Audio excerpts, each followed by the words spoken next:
US president Joe ബൈഡനും പ്രഥമ വനിത ജിൽ ബൈഡനും November 30 ബുധനാഴ്ച white ഹൌസിൽ നടന്ന ക്രിസ്മസ് ട്രീ പ്രകാശന ചടങ്ങുകൾക്ക് നേതൃത്വം നൽകിക്കൊണ്ട് അമേരിക്കയിൽ ക്രിസ്മസ് കാലത്തിന് ഔദ്യോഗികമായി തുടക്കം കുറിച്ചു. 1923 പ്രസിഡന്റ് കാൽവിൻ കൂൾഡിഷ് നടത്തിയ ആദ്യത്തെ ക്രിസ്മസ് ട്രീ പ്രകാശനത്തിന്റെ തുടർച്ചയായി നടത്തപ്പെട്ട 100ാമത് ക്രിസ്മസ് ട്രീ പ്രകാശനമായിരുന്നു ഇക്കുറി നടത്തപ്പെട്ടത് എന്നതും ശ്രദ്ധേയമായി. 28 അടി ഉയരമുള്ള ഇപ്രാവശ്യത്തെ കൂറ്റൻ ക്രിസ്മസ് ട്രീ പ്രകാശിപ്പിക്കാൻ 13,000-ലധികം ലൈറ്റുകളാണ് ഉപയോഗിച്ചിട്ടുള്ളത്. 100 വർഷമായി ദേശീയ ക്രിസ്മസ് ട്രീ പ്രകാശിപ്പിക്കുന്ന സ്വിച്ച് ഓൺ പരിപാടിയിൽ പങ്കെടുക്കാൻ വൈറ്റ് ഹൌസിൽ ഒത്തുകൂടുന്ന അമേരിക്കക്കാരുടെ പരമ്പരാഗത ആചാരത്തെപ്പറ്റി വിവരിച്ച ബൈഡൻ, കാലങ്ങളായുള്ള പോരാട്ടത്തിലൂടെയും പ്രതിസന്ധികളിലെ ചെറുത്തുനിൽപ്പിലൂടെയും പുരോഗതിയിലൂടെയും സമൃദ്ധിയിലൂടെയും ഐക്യത്തിന്റെയും സന്തോഷത്തിന്റെയും പ്രതീക്ഷയുടെയും പ്രകാശത്തിൽ അമേരിക്കർ വീണ്ടും ഒത്തുചേരുകയാണെന്ന് പ്രകാശന കർമ്മം നിർവഹിച്ച് സംസാരിക്കവെ വ്യക്തമാക്കി.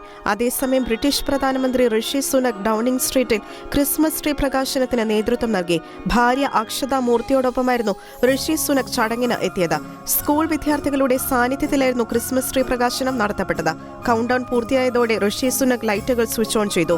നഗരമധ്യത്തിൽ ക്രിസ്തുവിന്റെ ജനനത്തിന്റെ പ്രഘോഷണമായി പ്രശോഭിതമായ ട്രീക്കരികെ കുഞ്ഞുങ്ങൾ പരമ്പരാഗത ക്രിസ്മസ് ഗാനങ്ങൾ ആലപിക്കുകയും ചെയ്തു. ഇന്റർനാഷണൽ ഡെസ്ക്, ഷെക്കേന ന്യൂസ്.